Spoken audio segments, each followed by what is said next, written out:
औज़ु बिल्लाहि मिनश शैतानिर रजीम बिस्मिल्लाहिर रहमानिर रहीम। हम सूरह अल हिज्र की आयत 45 पर हैं और जैसा कि बतलाया गया कि इस आयत से अहले जन्नत का ज़िक्र है, क्योंकि अल्लाह सुब्हानहू व तआला की ये सुन्नत है कि जब अहले जहन्नम का तज़किरा किया जाता है तो अहले जन्नत को भी वाज़ेह किया जाता है ताकि दोनों के दरमियान फ़र्क वाज़ेह हो जाए। सूरह अल हिज्र आयत 45। इन्नल मुत्तक़ीना फ़ी जन्नातिन व उयून, यकीनन मुत्तकी लोग होंगे बागात और चश्मों में। इन्नल मुत्तक़ीना फ़ी जन्नातिन व उयून, यकीनन मुत्तकी लोग होंगे बागात और चश्मों में। आगे चलते हैं आयत 46 की तरफ। उदखुलूहा बिसलामिन आमिनीन, उनसे कहा जाएगा कि तुम दाखिल हो जाओ इन बागात में सलामती के साथ बेखौफ खतर, यानी यहाँ तुम हर तरह से अमन में रहोगे, तुम्हें किसी किस्म का कोई अंदेशा नहीं होगा। उदखुलूहा बिसलामिन आमिनीन, उनसे कहा जाएगा कि तुम दाखिल हो जाओ उन बागात में सलामती के साथ बेखौफ खतर, यहाँ तुम हर तरह से अमन में रहोगे, महफूज रहोगे, तुम्हें किसी किस्म का कोई अंदेशा नहीं होगा।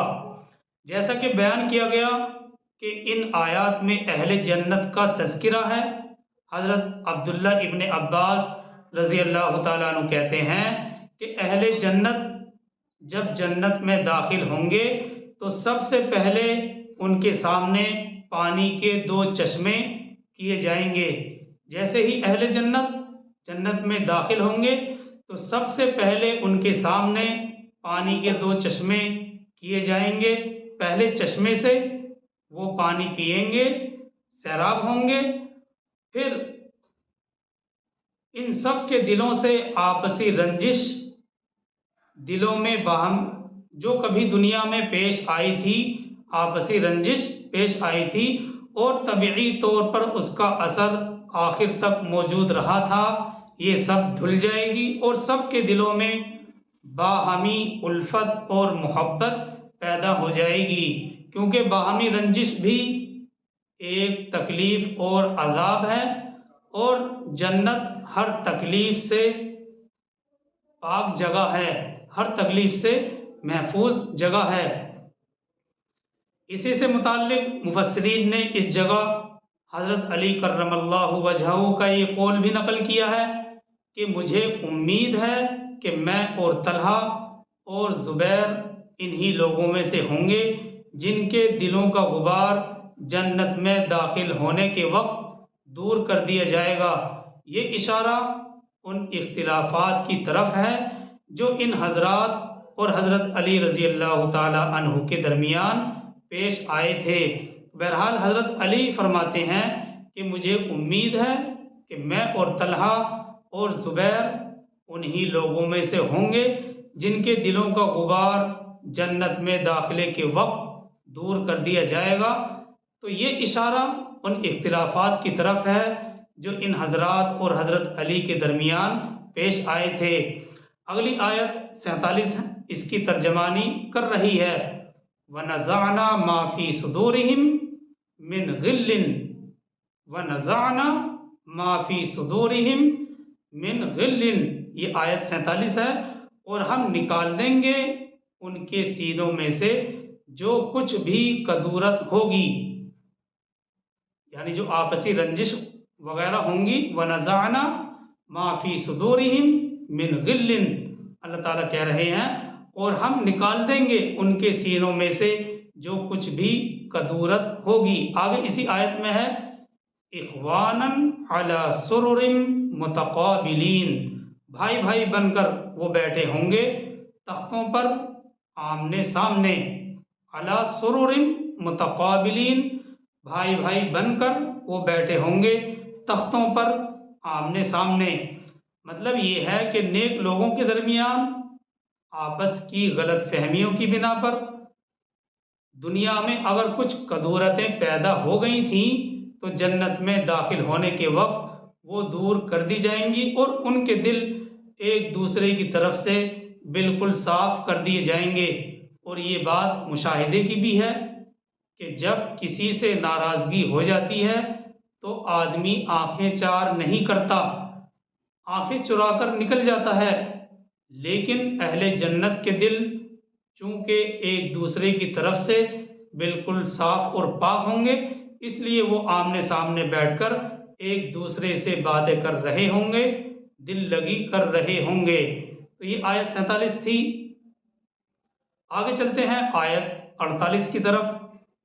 ला यमस्सुहुम फीहा नसबुम वमा हुम मिन्हा बिमुखरजीन। आयत 48 है ये। ला यमस्सुहुम फीहा नसबुम वमा हुम मिन्हा बिमुखरजीन। नहीं पहुँचेगी उन्हें इनमें से कोई, नहीं पहुँचेगी उन्हें इसमें यानी जन्नत में, नहीं पहुँचेगी उन्हें इसमें कोई थकान और ना ही वो इसमें से निकाले जाएंगे। ला यमस्सुहुम फीहा नसबुम वमा हुम मिन्हा बिमुखरजीन। इस फिक्रे के दो हिस्से हैं। ला यमस्सुहुम फीहा नसबुन वमा हुम मिन्हा बिमुखरजीन। नहीं पहुँचेगी उन्हें इसमें कोई थकान और ना ही वो इसमें से निकाले जाएंगे। यानी अहले जन्नत को जन्नत में दाखिल हो जाने के बाद वहाँ से निकाले जाने का खटका और अंदेशा नहीं होगा और ना ही इसमें उन्हें किसी किस्म की कोई तकलीफ या परेशानी होगी। इसकी वजाहत और तफसीर उस हदीस से भी होती है जिसमें हुजूर करीम सल्लल्लाहु अलैहि वसल्लम ने खबर दी है। यानी अहले जन्नत से कह दिया जाएगा, अहले जन्नत से कहा जाएगा कि अब तुम हमेशा तंदुरुस्त रहोगे, कभी बीमार नहीं पड़ोगे और अब तुम हमेशा जिंदा रहोगे, कभी तुमको मौत नहीं आएगी और अब तुम हमेशा जवान रहोगे, कभी बुढ़ापा तुम पर नहीं आएगा और अब तुम हमेशा मुकीम रहोगे, कभी कूच करने की तुम्हें ज़रूरत नहीं पड़ेगी। इसकी मज़ीद वजाहत उन आयात और अहादीस से भी होती है जिसमें बताया गया है कि जन्नत में इंसान को अपने माश और अपनी ज़रूरियात हासिल करने के लिए कोई मेहनत मशक्क़त नहीं करनी पड़ेगी। सब कुछ बग़ैर कोशिश और मशक्क़त के हासिल हो जाएगा, बग़ैर मशक्क़त के मिल जाएगा। सूरे अल हिज्र की इस आयत 48 से, जो हमारे सामने ये आयत 48 है, ला यमस्सुहुम फीहा नसबुन वमा हुम मिन्हा बिमुखरजीन, इस आयत 48 से जन्नत की दो खुसूसियात मालूम हुई। नंबर एक ये कि किसी को भी वहाँ थकान और ज़ौफ़ कमज़ोरी महसूस नहीं होगी, बरखिलाफ दुनिया के कि यहाँ मेहनत और मशक्क़त के कामों से तो ज़ौफ़ और थकान हो ही जाता है। और फिर देखिए खालिस आराम और तफरी से भी किसी न किसी वक्त आदमी थक जाता है, बोर हो जाता है और ज़ौफ़ महसूस करने लगता है, चाहे वो कितना ही लजीज काम और मशगला क्यों ना हो। बहुत सी मरतबा ऐसा देखा जाता है कि खालिस आराम और तफरी से भी किसी न किसी वक्त आदमी थक जाता है, ज़ौफ़ महसूस करने लगता है, चाहे वो कितना ही लजीज काम और मशगला क्यों ना हो। नंबर दो ये बात मालूम हुई कि जो आराम और राहत और नीमतें वहाँ किसी को मिल जाएंगी फिर वो दायमी होंगी, फिर वो हमेशा होंगी, ना वो नीमतें कभी कम होंगी और ना उनमें से किसी शख्स को निकाला जाएगा। जी हाँ, सूरह स्वाद पारा नंबर 23, सूरह स्वाद की आयत 54 और पारा नंबर है 23। सूरह स्वाद की आयत 54 में है इन्ना हाज़ा लरिज़्क़ुना मा लहू मिन नफ़ाद, यानी ये हमारा रिज़्क़ है जो कभी ख़त्म नहीं होगा। और इस आयत में जो अभी हमारे सामने है ये फरमाया गया वमा हुम बिखारिजीना मिनन्नार, यानी कभी उनको इन नेमतों और राहतों से निकाला नहीं जाएगा। एक तो ये कि रिस्क कभी ख़त्म नहीं होगा, और इस आयत में जो अभी हमारे सामने है वमा हुम बिखारिजीना मिनन्नार फरमाया, यानी कभी इनको इन नेमतों और राहतों से निकाला नहीं जाएगा, बरखिलाफ दुनिया के मामलात के, कि यहाँ अगर कोई किसी को बड़े से बड़े इनाम से भी नवाज दे और राहत भी दे दे तो हर वक्त ये ख़तरा लगा रहता है, हर वक्त ये खटका लगा रहता है कि जिसने ये इनाम दिया है वो किसी वक्त नाराज़ ना हो जाए। और जन्नत की यही खासियत है कि जन्नत में पहुंचने के बाद अल्लाह की रज़ा और खुशनुदी नसीब हो जाएगी, फिर अल्लाह की नाराज़गी की कोई वजह है ही नहीं। अब देखिए यहाँ पर एक तीसरा एहतमाल और भी हो सकता था। एक तीसरा एहतमाल जो ये था कि जन्नत की नेमतें ख़त्म हों और ना उसको वहाँ से निकाला जाए, मगर अहले जन्नत खुद ही वहाँ रहते रहते उकता जाएं या बोर हो जाएं। कुरान मजीद ने इस एहतमाल को भी ख़त्म कर दिया है। देखिए ये बात अपनी जगह मुसल्लम है कि जन्नत की नेमतें ना ख़त्म होंगी और ना वहाँ से किसी इंसान को निकाला जाएगा, लेकिन ऐसा हो सकता था कि वहाँ अहले जन्नत रहते रहते उकता जाएं, बोर हो जाएं। तो कुरान मजीद ने इस एहतमाल को भी ख़त्म फरमा दिया। सूरे अल-कहफ की आयत 108 में है ला यबगूना अन्हा हिवाला, ये बिल्कुल सूरे कहफ की आखिरी आयतों में से है। सूरे अल-कहफ आयत 108 ला यबगूना अन्हा हिवाला, यानी ये लोग भी वहाँ से पलट कर आने की कभी ख्वाहिश नहीं करेंगे। यानी जब अहले जन्नत जन्नत के अंदर पहुँच जाएंगे तो वहाँ से आने की वो खुद ही ख्वाहिश नहीं करेंगे, क्योंकि जन्नत की ये खासियत है कि एक जैसी नेमतें नहीं मिलेंगी, बल्कि नेमतों के अंदर भी इजाफा होता रहेगा। इब्ने कसीर ने इस जगह बुखारी और मुस्लिम के हवाले से ये रिवायत नकल की है कि हुजूर करीम सल्लल्लाहु अलैहि वसल्लम ने इरशाद फरमाया, मुझे अल्लाह का हुक्म हुआ है, ये बुखारी और मुस्लिम में है कि मुझे अल्लाह का हुक्म हुआ है कि मैं हज़रत खदीजा को जन्नत के सोने की महल की खुशखबरी सुना दूँ। यानी जो जन्नत में सोने का महल है उसकी खुशखबरी सुना दूँ, जिसमें ना तो शोर गुल है, न तकलीफ़ और न मुसीबत। ये जन्नती कभी जन्नत से नहीं निकाले जाएंगे। ये बुखारी और मुस्लिम की रिवायत है। रसूल करीम सल्लल्लाहु अलैहि वसल्लम ने इरशाद फरमाया, मुझे अल्लाह का हुक्म हुआ है कि मैं हज़रत खदीजा को, जो कि अज़वाज मुतहरात और सबसे पहली अहलिया में से हैं, हज़रत खदीजा को मैं जन्नत के सोने के महल की खुशखबरी सुना दूँ, जिसमें ना तो शोर गुल है, ना तकलीफ़ और ना मुसीबत। ये जन्नती कभी जन्नत से निकाले नहीं जाएंगे। ये आयत 38 से मुताल्लिक वजाहत थी। आगे चलते हैं आयत 49 की तरफ। नब्बी इबादी अन्नी अनल गफूरुर रहीम, ये आयत 49 है। ए नबी सल्लल्लाहु अलैहि वसल्लम, मेरे बंदों को बतला दीजिए, मेरे बंदों को आगाह कर दीजिए कि मैं यकीनन बहुत बख्शने वाला, निहायत रहम करने वाला हूँ। देखिए ये आयत हम जैसे गुनहगारों के लिए एक उम्मीद की किरण जगा देती है। नब्बी इबादी अन्नी अनल गफूर रहीम, ए नबी सल्लल्लाहु अलैहि वसल्लम, मेरे बंदों को बतला दीजिए कि मैं यकीनन बहुत बख्शने वाला, निहायत रहम करने वाला हूँ। और इसी से मुत्तसिल आयत 50 में ये भी है व अन्ना अज़ाबी हुवल अज़ाबुल अलीम, और ये कि मेरा अज़ाब भी बहुत दर्दनाक है।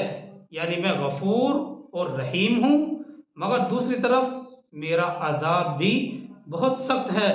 लिहाजा कोई शख्स निडर और बेखौफ न हो जाए, बल्कि मेरे बंदों को हर वक्त बैनल खौफी वर रजा की कैफियत में रहना चाहिए, यानी खौफ और उम्मीद की कैफियत में रहना चाहिए।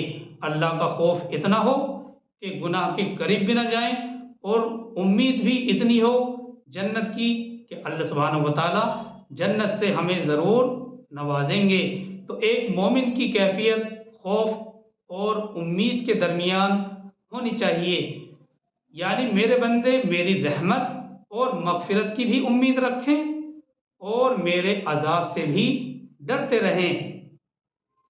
आगे चलते हैं आयत 51 की तरफ। वनब्बिहुम अन ज़ैफ़ि इब्राहीम,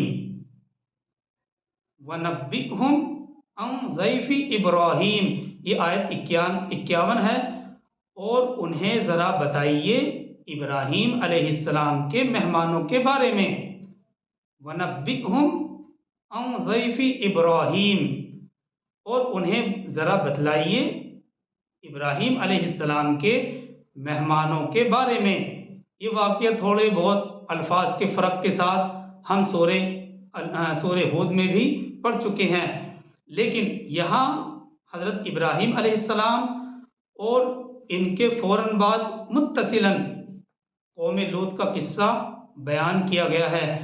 अब ये वाक़यात जिस मकसद के लिए बयान किए जा रहे हैं उनको समझने के लिए हमें इस सूरह के इब्तिदाई मज़मून की आयात को जहन में रखना चाहिए।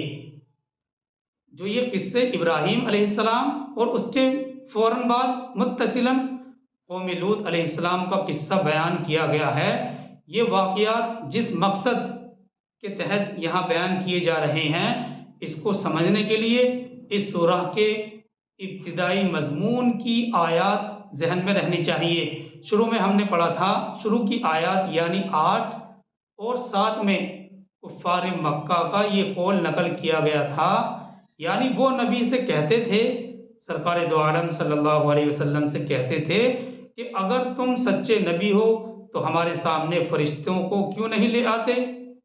इसका मुख्तसर सा जवाब तो वहाँ ये दिया गया था कि फरिश्तों को हम यूं ही नहीं उतार दिया करते, उन्हें तो जब भी हम भेजते हैं हक के साथ ही भेजते हैं।